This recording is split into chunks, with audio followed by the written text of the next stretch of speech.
today. This is our first session for the Living Library series here at the Beverly Free Library. This idea came out of a want to preserve the memory of people that are with us currently. The Historical Society does an excellent job of keeping a record of how life was in the past, but we also need to start thinking that history is happening around us right now. So today we've got Dennis Rogers and Robert Marinnie here with us today, and we're going to be going through their lives in Beverly, and just so they know, I'm recording this because this will be available after this session as well once I get it through my Audacity program. So after this, we will have a vocal record of what has happened tonight that we will then pass on to the library and the Historical Society as well. No, it won't be written down? I can make a transcription. It'll take a lot longer. So we'll try. Okay, gotcha. All right, so if you guys are ready to get ready, if you'd please say your name before you start talking the first time. Yeah, my name is Bob Marinnie,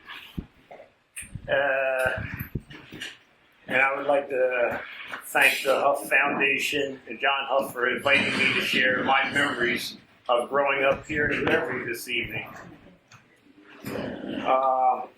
I first came to Beverly December 28th, 1950. I lived on Bridge Street. When I came here, Harry Truman was the President of the United States. The old number 9 bus ran up and down River Road. The Nellie Bly was the train that ran up and down the tracks. And Warren Street still has some cobblestones in it. That's how long that was.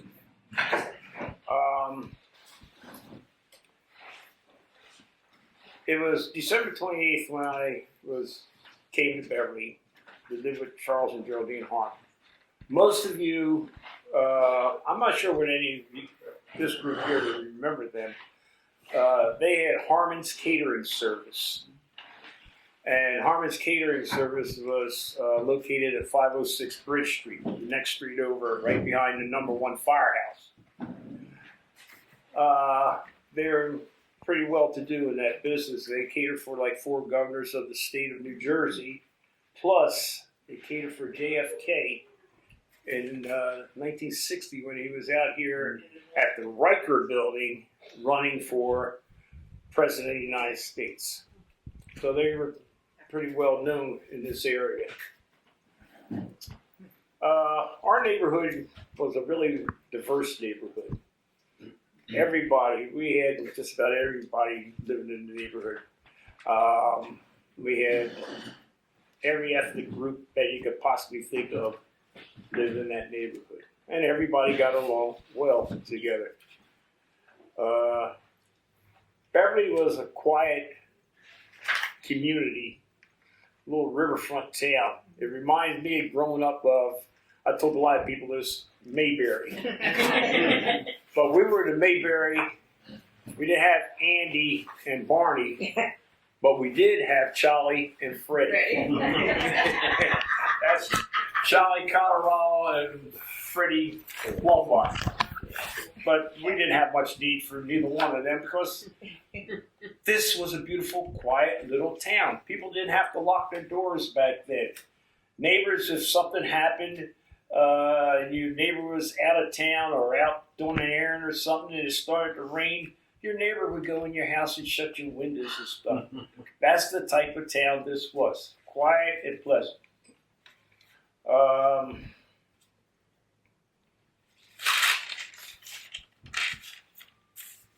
When I was a kid, my memories go back in the neighborhood. My best friend at that time, 4, 5, 6 years old, was Pat Orff.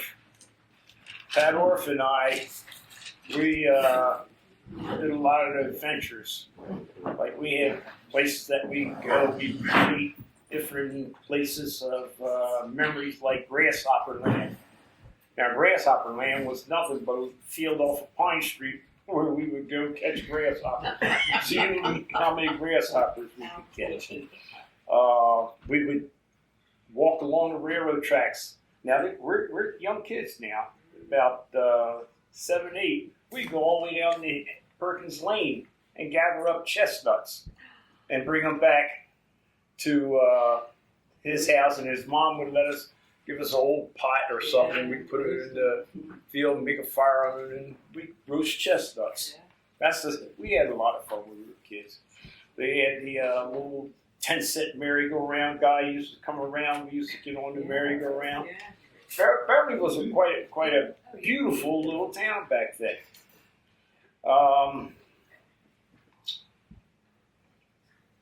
Thinking back, this town, as I look at it today, it's so much different than what we had back then. Like, you didn't have to leave this town back then for absolutely nothing, because you had markets. Like, I came past the other day and I was saddened to see that the building a couple doors up was Keeler's Market. And I can remember as a kid going in there, and I actually worked for him when I got it to be about 16, 17 years old. I actually worked for Dick Wilmerton. Dick Wilmerton, he ran it at that point in time when I was there, but his partner used to be Clarence Snyder. I don't know, a lot of you used to remember Clarence Snyder. But they were butchers, and they had the market, and I used to go there, and well, at that time, I got a job working for him when I got old enough to get a license. My first job driving and delivering was for Keeler's Market. And I used to deliver all, at that time, Willingboro was just being started. A lot of people used to come in here at Edgewater. I used to deliver the meats and little groceries up to like Ron's that lived up on the riverbank, and people lived down on Pageant Lane out in Willingboro. I also drove an ice cream truck. I was the first Mr. Softy around here. The guy who had Mr. Softy franchise for this area, his name was Russell Mercherno. And Russ lived in Delanco. And I got a job working for Russ, cleaning the truck at night when he got done. So Russ used to pick me up at the baseball field at Little League, and he would drive around, stay there for the whole time of the game, and then he'd drive and do his route around the town. So at that time, I just had my learner's permit. So I said, Russ, come on, let me drive. So eventually I wore him down. And he says, oh, God, just drive. And he used to let me drive from stop to stop to stop. And then eventually he got enough confidence in me. He taught me how to make the ice cream cones, the floats, and all that stuff. Yeah, did a lot, driving all over town. Then he would work the truck from 11 o'clock till 6, and I'd meet him at the ball field, and then I would do the rest of all in Beverly. And I'd finish up around 10:30, 11 o'clock at night, delivered for Russ Materna ice cream truck. That business. Okay. You can jump in anytime you want. Okay. Well, I was just thinking about some of the businesses that we used to have here in this town over the years that have no longer. In our neighborhood, we had, I'm going with, the markets were Keeler's. That was the one building where the light is there, and they tore it down. Then you had Sherwood's. A lot of you don't remember John Sherwood's store downtown. Some of you might remember it. Then you had Centenaro's Market. You had Kesselman's. Did anybody remember the American store that used to be at 5 Points? There was a... For one time. Yeah, the American store at 5 Points. Yeah. Yeah. And then later it became Frank DeCenda's restaurant. we all called it Uglies. That was his nickname. If you lived in Beverly, you had a nickname. And his nickname was Uglies.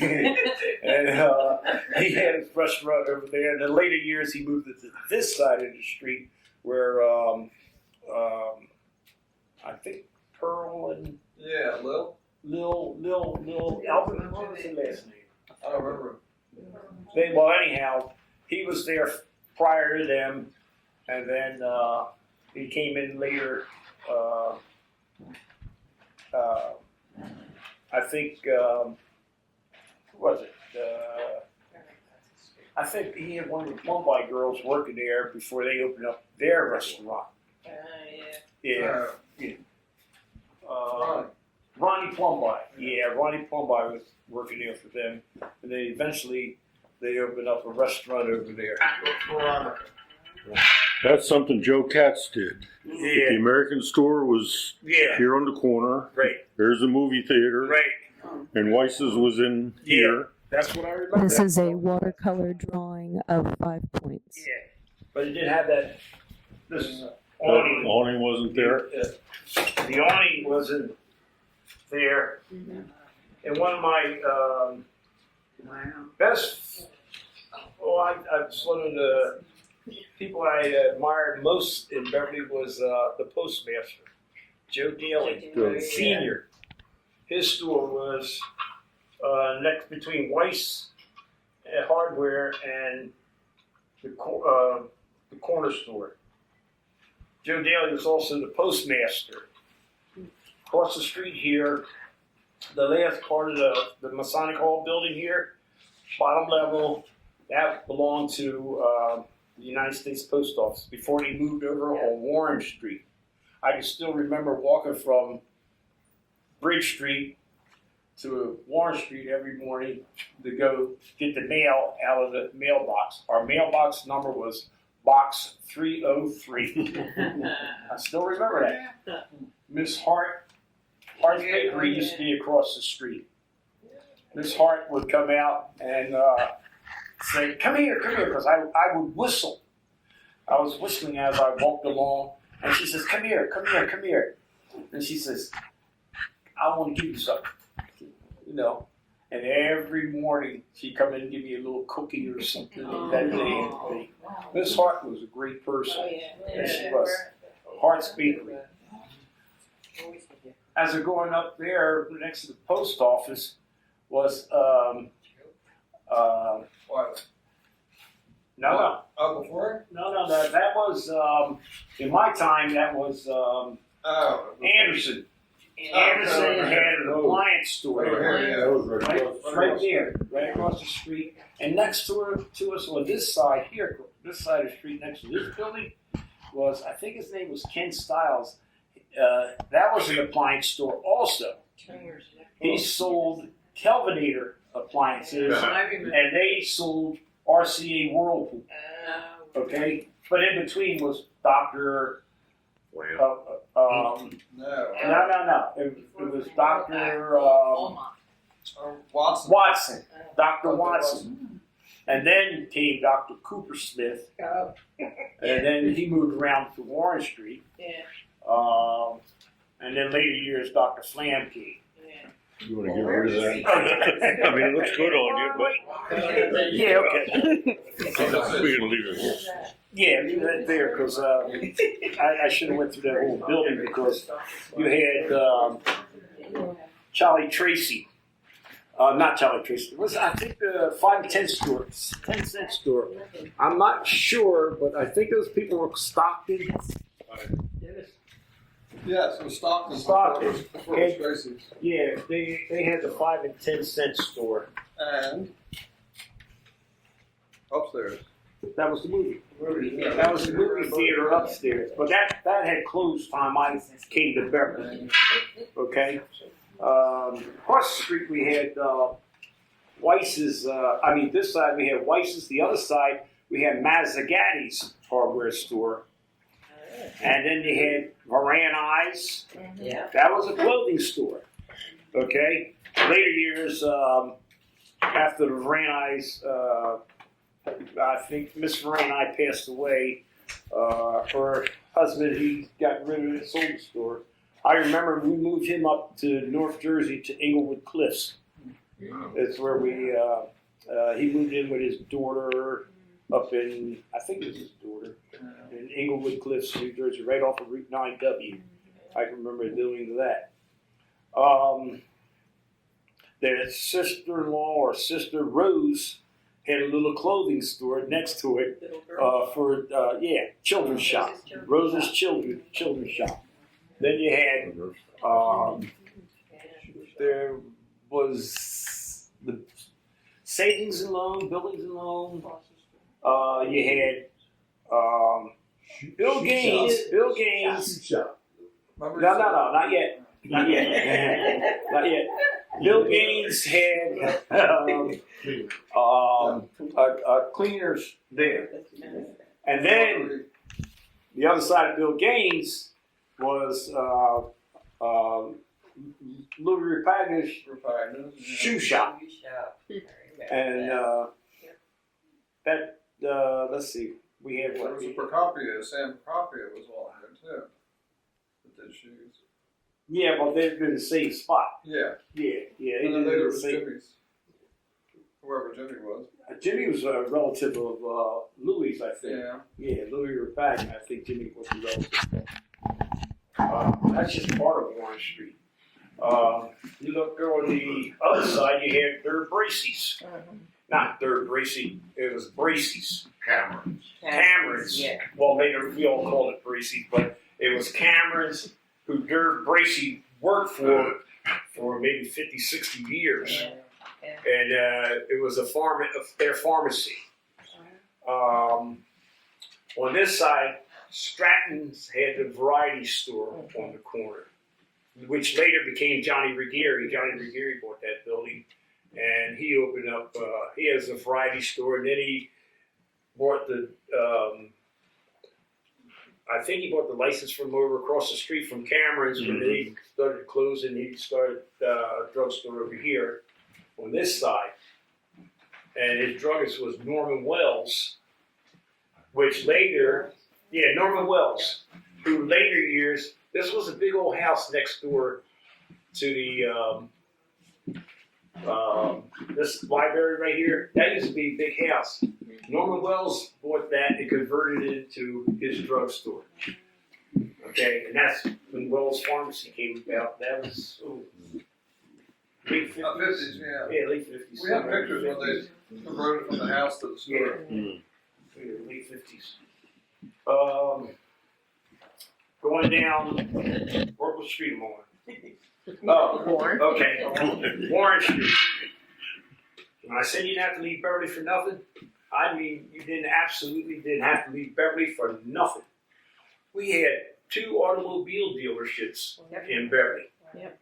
You had Beverly Motors, owned by Harry Pollock. Remember Harry Pollock? Vaguely. Okay. He sold Chryslers, DeSotos, and Plymouth. That's on Warren Street and Laurel, where that automobile place is now. Kaplan. Yeah. Okay. And then you had Worth Motors up here in Warren Street. They had Chevys and Studebakers. That's what they sold there. I drove a car from there. Okay. Worth, he lived the next block up on the corner. Okay. I think, but on the corner there, it's torn down now. There was another building, guy named Mitchell had a barber shop there. And there was a Taylor Cleaners, another Cleaners there. Robbins. Yeah.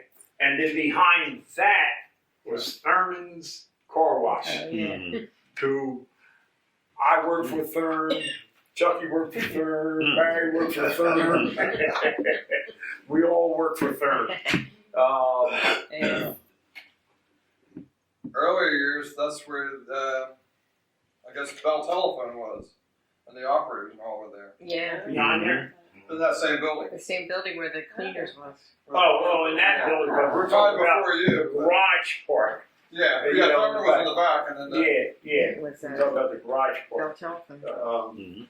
Thurm was a fixture here in Beverly too. He was involved in everything that happened in here in town. But coming up as a kid, that was, you know, we had things that we could actually do. We washed cars. Roland Willis said his Volkswagen dealer up there. We used to clean all the wax off the cars that he sent the Thurm to clean. A Volkswagen back then was $396. I was amazed. I said, one of these days I'm going to get me in. How much was gas? Gas at that time was 12 cents a gallon. Oh yeah, Beverly had 5 gas stations. Yeah. Oh my God. Yeah. 5 gas stations. You had Frank's Mobile. Oh, that's my phone. No, I don't think it's mine. It's back. Yeah, that's my phone. I'm sorry. Yeah, there you go. For governance. Yeah. And Okay. there was like about 3 or 4 different, They had Frank's Mobile.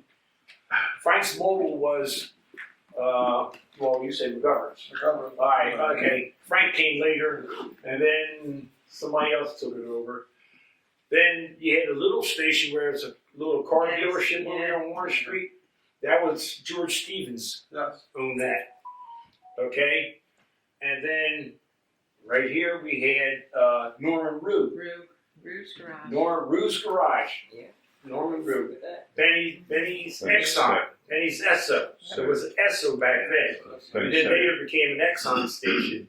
And then Mario up along Railroad Avenue. Yep. There was a gas station up there He too. had the dinosaur, Yeah, the Sinclair. Sinclair dinosaur. Yeah, Sinclair the big dinosaur. Yeah. Yep. Yeah. But 5 gas stations, you know, just about the stores. Every other corner had a mom and pop store. Oh yeah. Going down, coming up from Broad Street, you had Joe Davis. You had Aggie Swanson and Bill Bellis. You had Mom and Pop Keipel. The Capri's had a store over there on putting them in Broad. Putting them in Broad.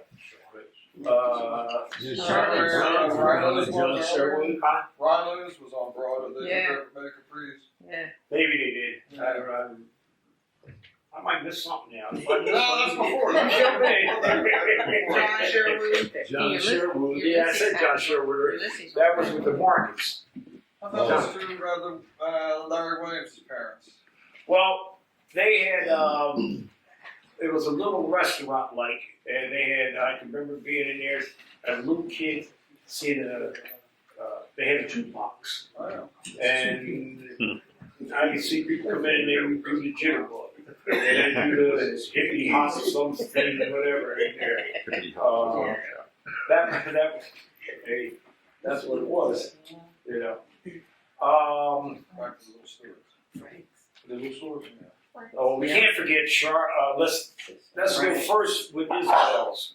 Across from the school, Broad Street School on Oak Street. Yep.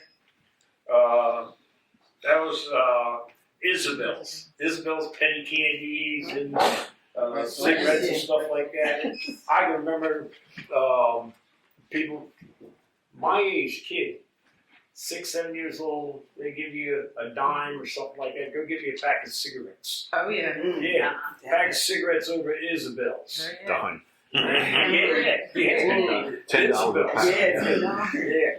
And well, that's not bad. It only costs 15 cents to catch number 9 to Burlington. Yeah. And we used to spend too much money, and we'd walk out to the 12-cent line by the Oddfellow Cemetery to come home and catch the bus. Yep. But this is a beautiful little town. Beautiful town. Wall Rope works. Half the town probably worked with Wall Rope. Oh, Dennis told me I forgot George's. I'm sorry. George's is another little corner store right up here, which later years became his. Frank was his nephew, or some relation to George. Yeah. But that was another beautiful little place. Made them little dollar hoodies. Everybody went there to get dollar hoodies. Yeah. Yes, indeed. Where is? We were little stores. All right, the little stores. All right, let's get into. Well, did I do the grocery stores? I did Kesselman's, Sherwood, Centenaro's, Keeler's. I did all that. And then Custom was turned into Frank and Mary Bartino. But see, Kesselman's originally was on this side of Cooper Street, and they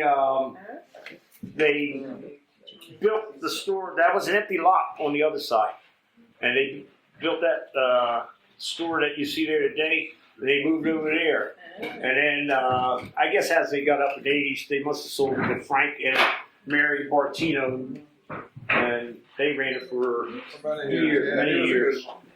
He was a good butcher. Yeah, And people, yeah. hunters would bring him their meat, Right. their hits, and he would clean the deer for them and stuff like that. Yeah. And make sausage.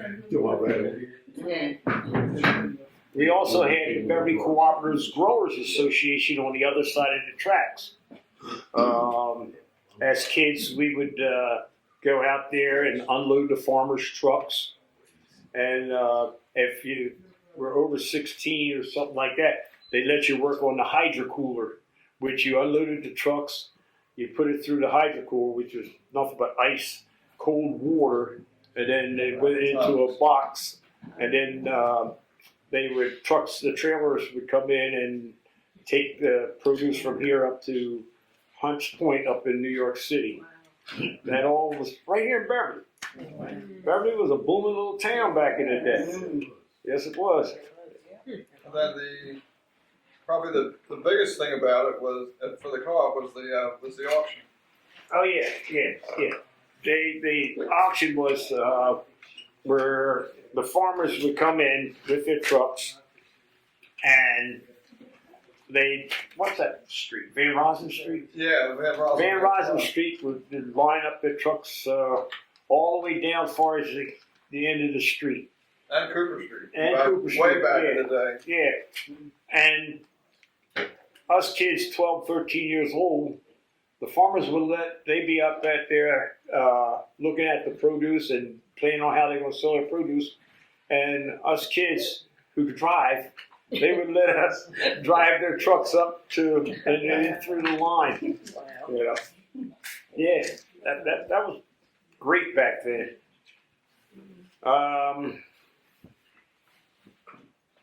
Where am I at? Let's go to the next page. Where'd you go bowling? Bowling!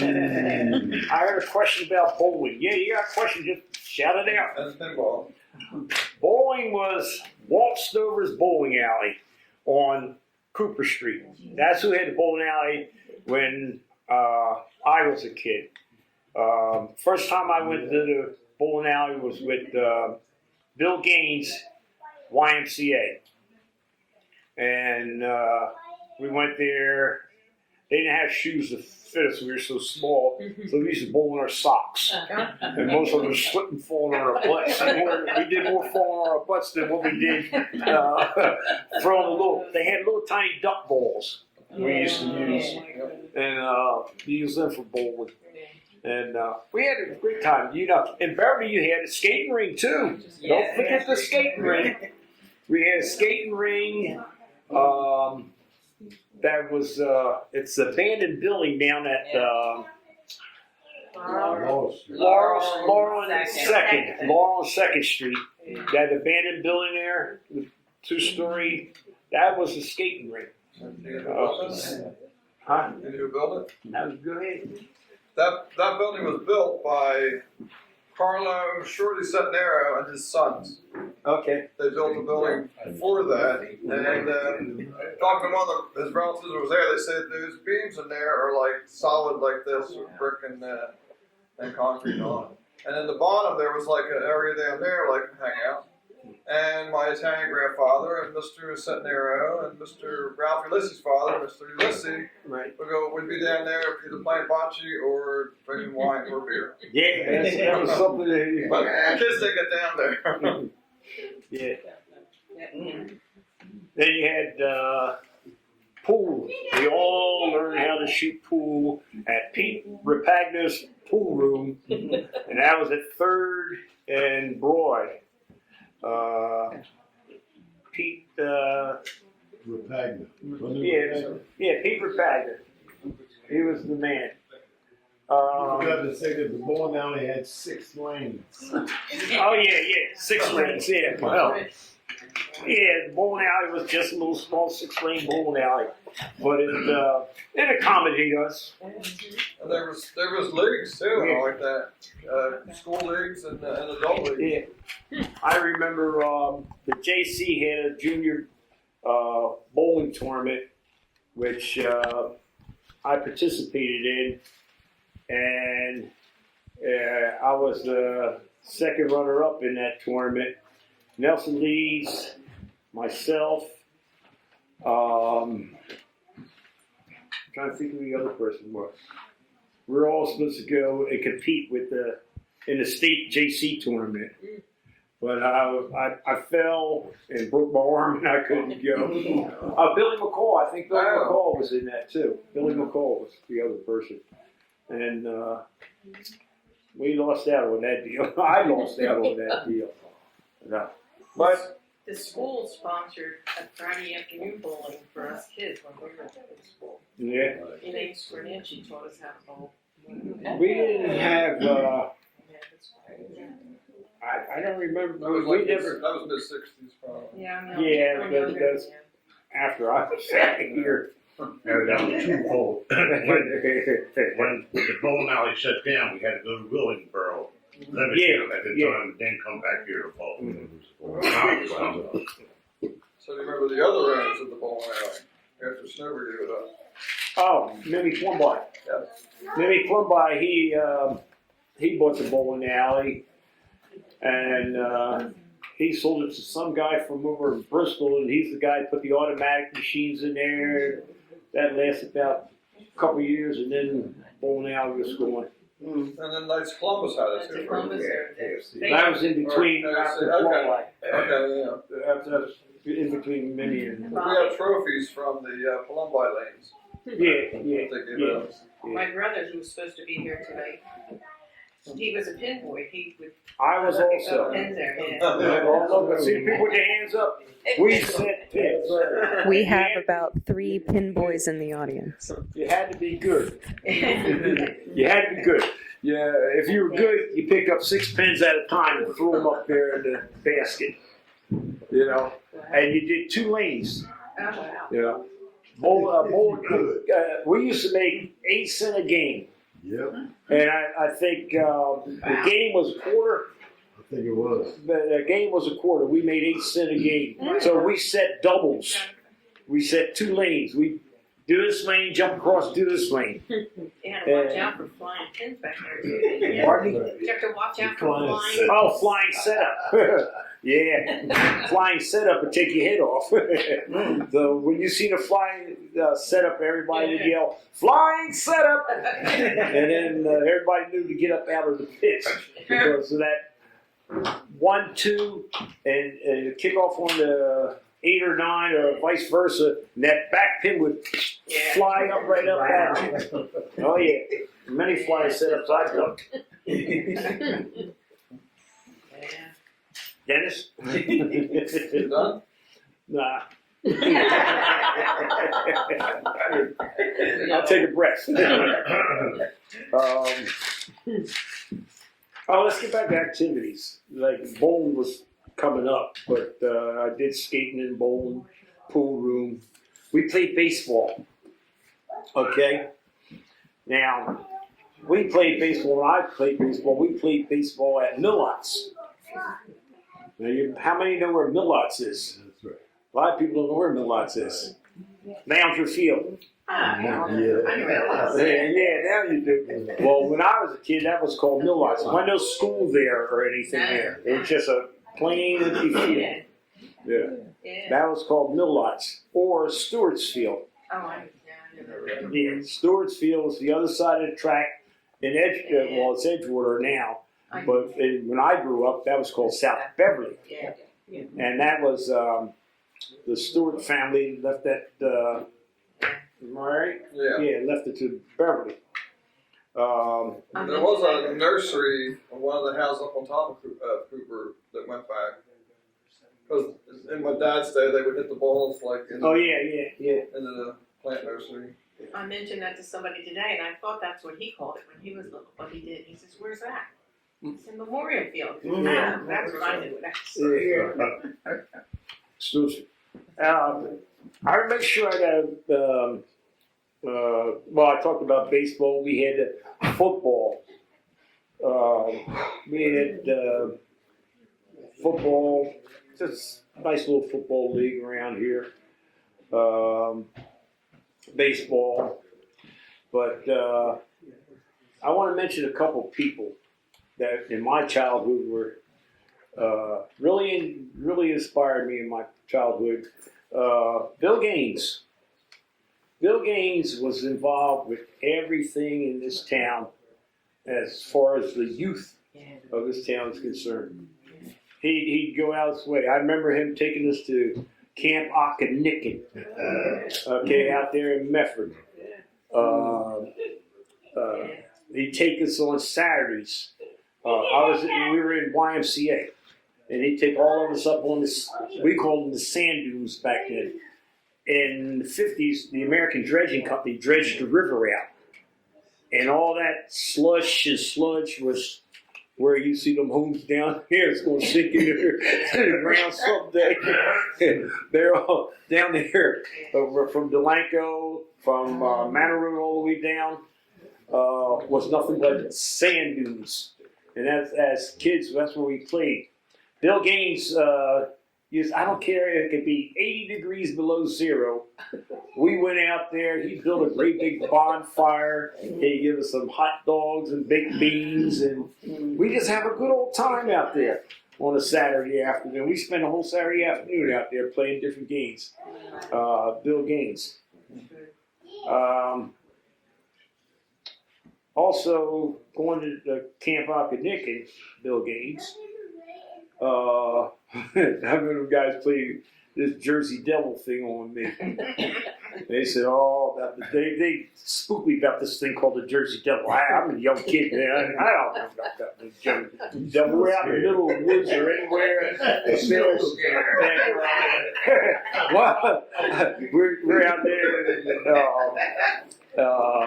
They turn the lights out. They be trying to spook you with this, spook you with that. So I went to Mr. Gaines and I said, Mr. Bill, is this a Jersey Devil? He started laughing. He had a big, hearty, healthy laugh. He said, no, Bobby, ain't no Jersey Devil. They just bother you, you know. I said, okay. So we went to sleep and all that stuff, and guys would make noise and stuff like that and say, here's the Jersey Devil. But I got over it. But I tell you what, to this day, I've never been back in Camp Okanikin. Never set foot in there since then. You know, whether it's Jersey Devil or not, I don't know. I don't care. But I'm not going to try to find out. When we were kids we lived in a row house on Manor Road, and the big kids did the same thing to us. And there was this little building, there was, that Constant Paints was like a little building right on Manor Road, and there was the warehouse, and behind that was the factory. And they would tell us the Jersey Devil lived there, and they would make a noise over there, and they would tell us that. And then we would wander out behind Wall Road, where unfortunately Wall Road would dump their tar. We call it the tar pits. And then I remember one time, one of the big kids saying there was like a shoe there. I said, oh, that's the Jersey Devil shoe. Come back and get a shoe. So they used the Jersey Devil like a lot. And we didn't go across the street at night. So, you know, it was a real thing. Yeah. Another fond memory of mine was Memorial Day, or we called it Decoration Day. Yeah. And that's when there was a parade in Beverly. Yeah. There was a parade. When I say a parade, I mean a parade. That's when people from, all around, they didn't have parades. This was the focal point. Remember I said earlier, Beverly was the focal point of Broughton County. You had the National Cemetery out here. So all these little parades here, all that, every school around came to Beverly to march in the Memorial Day parade. The military would send thousands of troops here. Tanks, armored personnel carriers. I can remember just like it was yesterday, the first Army band led the parade. And I remember this big, tall guy. He had, what do you call them things? Batons, whatever. He throw that thing up in the air and he's not even looking, just stepping like this, and all of a sudden he went, pulled it in like that. I said, man, oh. But Memorial Day was one of the most exciting days of the year for people who lived in Beverly. Because that was the beginning of summer. People would have their cookouts. They paint the curbs and get every yards and all that stuff clean and stuff. We were prepared for, we prepared for summer.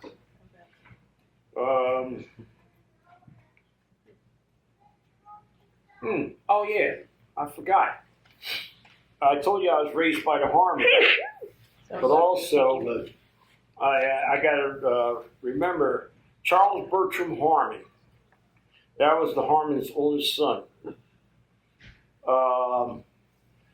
He was the band leader for Beverly City, and he would lead the Beverly City band. He became the director of music and so forth and whatever there. And back then, a band was 100, 200 people. That's how big the bands were. But eventually, he left from here. He moved up to Englewood, New Jersey, where he became a teacher at Ridgewood. In fact, to this day, they have a section of Ridgewood. I think there's an article. Did I give you an article? All right, there's an article. Yeah, you did. It was like an online thing or something like that. Might have You been. sent it to me. Yes, but there's an article about him. They named a whole section of a school up there, the Charles Bertram Harmon wing. Oh, wow. He wrote plays. He did a lot of theater. He did a lot of stuff like that. He was well known up in that area, in New York City too, as well. And he was more or less like, I guess you could say, the people that he taught in the school that he taught were Rockefellers, Vanderbilts, Kennedys. They all went to this school up there. I forget, it's in Ridgewood, New Jersey. And he was well respected up in that area.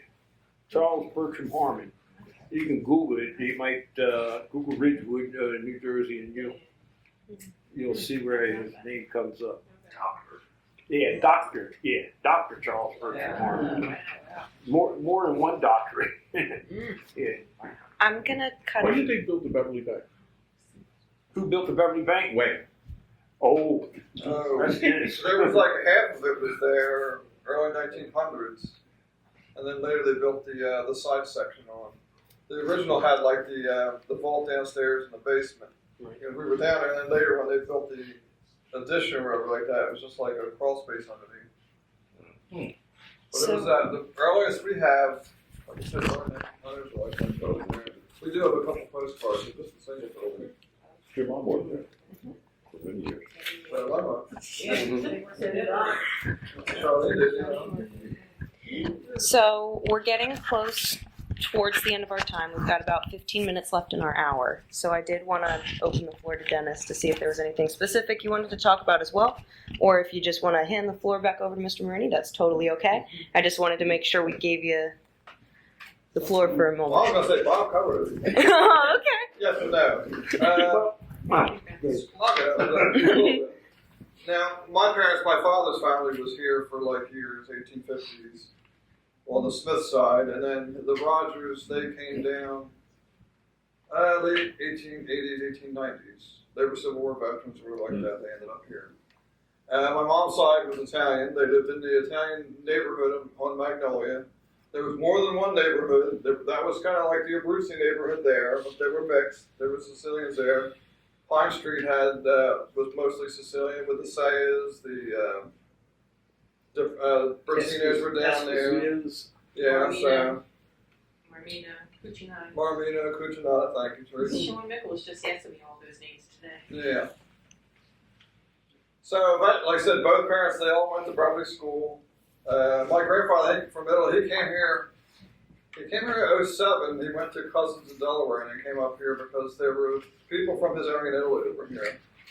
And there's like a concentration of Bruces, there's a concentration of ones from Sicily. They all came from the Messina area. And then, like I said, my grandparents were Abruzzi, and there was a lot of them, the Ulysses, the Macucci's, the Fidanzas, there was all, and they all had the Diascendises, the Agostinos. So it's funny how they all came here. So that's how I got here like that and all. My mom was 5 years younger, but the funny story was that Dad was a good ball player, good looking guy. And Mom must have found out that he had broken up with his girlfriend, and she actually stalked him. she knew when he was coming home from work across the field, he always happened to be there, which was right near Charlotte, with the store Charlotte's. His dad lived at the time next door to Bob on Bridge Street. His parents were there.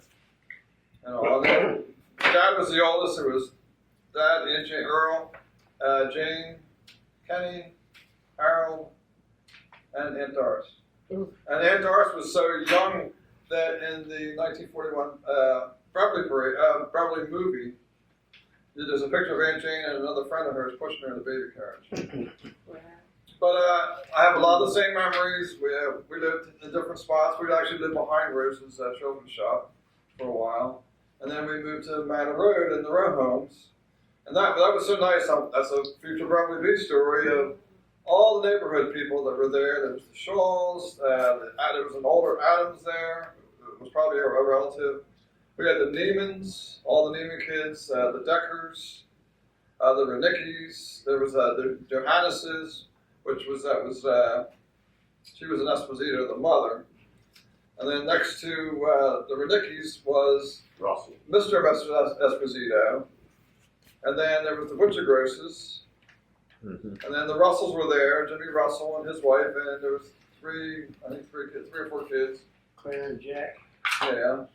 And next to them, Kenny Horton moved in down here. So it was, and the nicest thing was we had the baseball field behind us, and we either played there every day or played in the field. And then when the league was playing, we were back there all the time. And you could always get someone to either have a catch or play around the bases, or there was another practice field we played in there and all. And I said it was a great neighborhood to grow up in. We were there maybe 5 years, then we moved up the street across from the Stevensons. But I could still wander down, and we played all this, like kick the can, or flashlight tag, all that stuff, and all home run derby at the field and all. So it was nice. We threw stands at the railroad when they come by, and like your dad saw you, and you got like a. Don't forget a penny on a track. Yeah, we put pennies on the track. I remember one time they threw stones at it like that. I got caught doing that, which was back in the day. If you got caught, you did something once, but you never did it again. And the thing was, the close knitness of Beverly was, I could go downtown to a different area, and if me and someone else we were throwing stones at like a street light, someone's mother would step out and say, "Knock it off! I know who you are, and I will tell your parents." So by the time, and sometimes by the time I get home, They already know. they'd be waiting. So throwing stones at the street light, huh? I'm like, ooh. So it was that quick that everybody knew everybody because my parents grew up with everybody in Beverly. It was a mixed community. The Italian neighborhood right across the street was the Bethel AME Church. The neighbors across the street were the Mileses, Conways. and the Conways. Miss Beverly. Yeah, so it was everybody looked after each other. It worked like when I was born, and they brought her home. Helen Conway came over and saw me, and then like 10 years later, whatever like that, I went over across the street when she brought Warren home, her son. So like I said, it was a good place to grow up. Little League was all good. My best friend in school was Greg Jones from downtown. And like I said, it was innocent. There were innocent times. It was innocent times and all, and just everybody got along. And We could only go back to those times. yeah, it's just, you know, everybody looked after each other like that. If you fell and, you know, and cut your knee or something like that, somebody's mom would come out and take you in, give you like a little drink and maybe put a Band-Aid on it and all, and then, you know, send you out again. And calm you if you were like upset and all, so. And I played Little League there. Well, because Little League was there, we played Pee Wee League and then Little League. And then that's when we got mixed in with Edge of the Park kids. And they were all nice. We got along with the Edge of the Park kids and all like that. They were good and all. And other than, we would say maybe at the churches, but Little League to me, like, I have so many friends just from Little League. Like, I can still remember, like, he played, and then I can remember he played third base, second base. And my dad coached. Who was on first? So, which was another story how that, you know, I learned to coach from Dad, and I learned what not to do, which is get too excited when something happens or whatever like that. But I remember that the Little League would take us to Connie Stadium, and we would have a game. We'd go there and see a game. One time we went and caught the Cubs, and who was there but Barney Schultz. Oh, wow. So that was nice to see. He didn't play, he didn't pitch that day, but he was there. And then later I found out that the one person who put up some of the money, a lot of the money, was John McGarry. But he didn't want anybody to know that he did that. And he would pay for that and all. And another person who did a lot for people and he kept under the thing was Luther Smith, who was my dad's uncle. And I found out later, Uncle Luther was always nice. He always knew about history. He could talk your ears off, or anybody's ears off. But nobody knew that his wife was Catholic. He wasn't, and he caught a little heck for that from his parents. But in a happy life, we had these diaries where he wrote about the jobs he did, and he'd write about what a wonderful meal she made and all. And then, come to find out, when certain young girls didn't have, or boys didn't have enough money for like a communion outfit, a dresser, he would secretly, you know, the money would come up where they could go out and maybe like buy a dress or buy a suit and like that. So it's funny, like the people that, you know, ran under the radar like that and all. It was like the men that built the Lounger Field. It was Jimmy Russell, it was Jack Russell.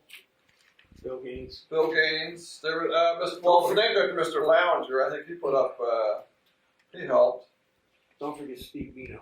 Yeah, Mr. Bino. Yeah, can't forget Steve Bino. Yeah. But like I said, it was a good community. Like I said, the school was nice. And it's funny how it's a shame how the times change.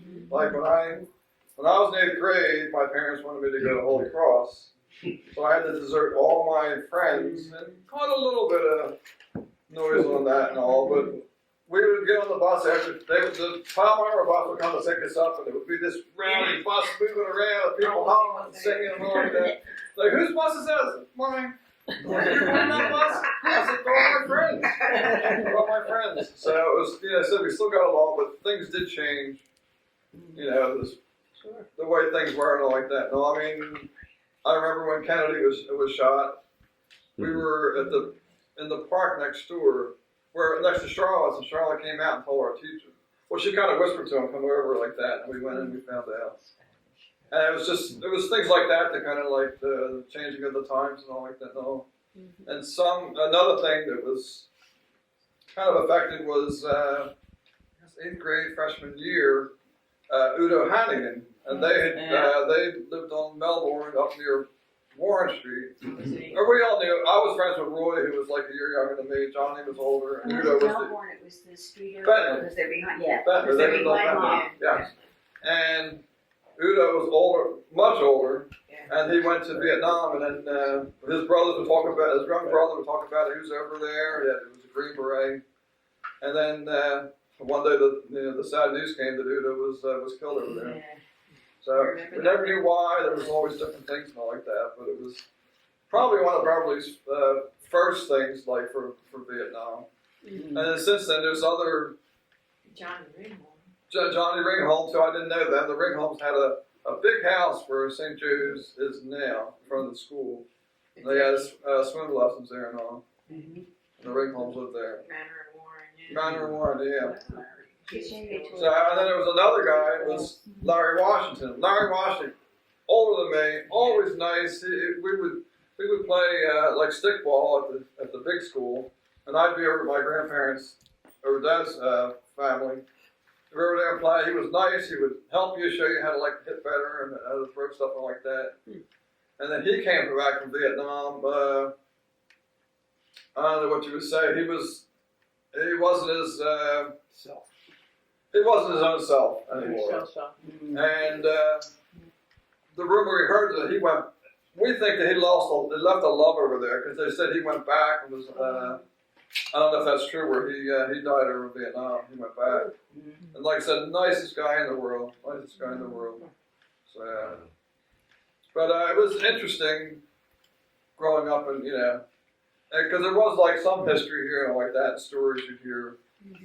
Of course, I didn't find out until I was like in my 50s that we had a Civil War hospital in Campbell because we didn't teach that then. But I liked almost all my teachers. They were all good.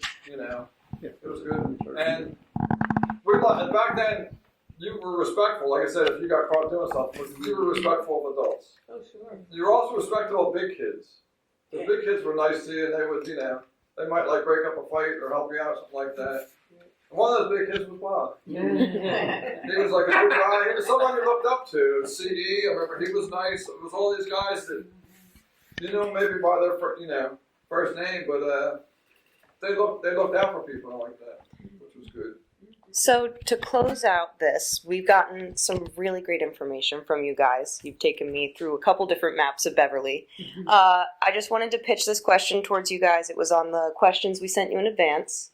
So with everything you guys have experienced living here in Beverly and your life experiences, do you have any words of advice for the kids of today about not just the world we live in now, but getting through life in general? It's an easy question, I hope.